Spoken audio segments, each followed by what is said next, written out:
అందరికీ నమస్కారం అండి. కేవీకే కిచెన్ వరల్డ్ యూట్యూబ్ ఛానల్కి స్వాగతం సుస్వాగతం.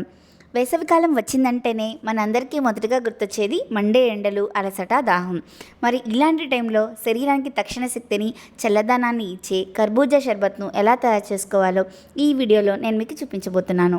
ముందుగా కర్బూజాని తీసుకొని సగానికి కట్ చేసుకోవాలి. నేను ఇక్కడ సగం కర్బూజాని మాత్రమే వాడుతున్నానండి. మీకు కావాలంటే మొత్తం కర్బూజాన్ని నేను చెప్పిన మెజర్మెంట్స్ని డబుల్ చేసుకొని తీసుకుంటే సరిపోతుంది. సగంగా కట్ చేసుకున్న కర్బూజాని తీసుకుని అందులో ఉన్న గింజల్ని సపరేట్ చేసుకోవాలి. పల్పును కూడా సెపరేట్ చేసుకోవాలి.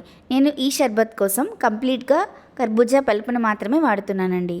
కర్బూజా గింజలు పడేయకుండా వాటిని కడిగి ఎండపెట్టి డ్రై రోస్ట్ చేసుకుని కూరల్లో, స్మూతీల్లో వాడుకోవచ్చు. లేదా కర్బూజా సీడ్స్ కూలర్ డ్రింక్ ప్రిపేర్ చేసుకోవచ్చు. ముందుగా మిక్సీ జార్ తీసుకొని అందులో కర్బూజా ముక్కలను వేసుకోవాలి.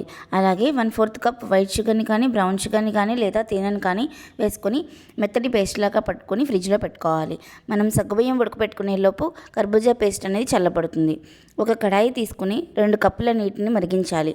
నీరు మరిగిన తర్వాత 2 టేబుల్ స్పూన్ల సగ్గుబియ్యం వేసుకొని గరిటెతో బాగా తిప్పుతూ కలుపుతూ ఉండాలి.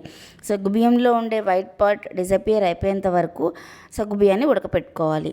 నాకు 10 నిమిషాల సమయం పట్టింది. ముందుగా సగ్గుబియ్యం నానబెట్టుకుంటే ఇంకా తక్కువ సమయం పడుతుంది. చూడండి, ఇలా సగ్గుబియ్యం అంతా ఉడకాలి. ఇప్పుడు స్టవ్ ఆఫ్ చేసుకుని స్ట్రైనర్ సహాయంతో సగ్గుబియ్యాన్ని వడకట్టుకోవాలి. నెక్స్ట్ ఒక గిన్నె తీసుకొని 2 కప్పుల పాలు పోసుకోవాలి. అందులోనే 2 టేబుల్ స్పూన్ల కస్టర్డ్ పౌడర్ కూడా వేసుకొని బాగా ఉండలు లేకుండా కలుపుకోవాలి. ఇప్పుడు స్టవ్ ఆన్ చేసుకుని ఒక కడాయి పెట్టుకొని పాలు, కస్టర్డ్ పౌడర్ కలిపిన మిశ్రమాన్ని పోసుకొని బాగా దగ్గర అయ్యేంత వరకు మధ్య మధ్యలో గరిటెతో కలుపుతూ ఉండాలి. వీడియోలో చూపించిన విధంగా థిక్ కన్సిస్టెన్సీ రాగానే స్టవ్ ఆఫ్ చేసుకుని ఈ మిశ్రమం చల్లారనివ్వండి. ఒక గిన్నె తీసుకుని పాలు, కస్టర్డ్ పౌడర్ కలిపిన మిశ్రమాన్ని, ఫ్రిడ్జ్లో పెట్టుకున్న కర్బూజా పేస్ట్ని, స్ట్రైన్ చేసి పెట్టుకున్న సగ్గుబియ్యాన్ని, అరగంట పాటు నానపెట్టుకున్న సబ్జా గింజలు ఒక్కొక్కటి వేసుకొని మీకు నచ్చిన డ్రై ఫ్రూట్స్తో గార్నిష్ చేసుకుంటే కర్బూజా షర్బత్ రెడీ.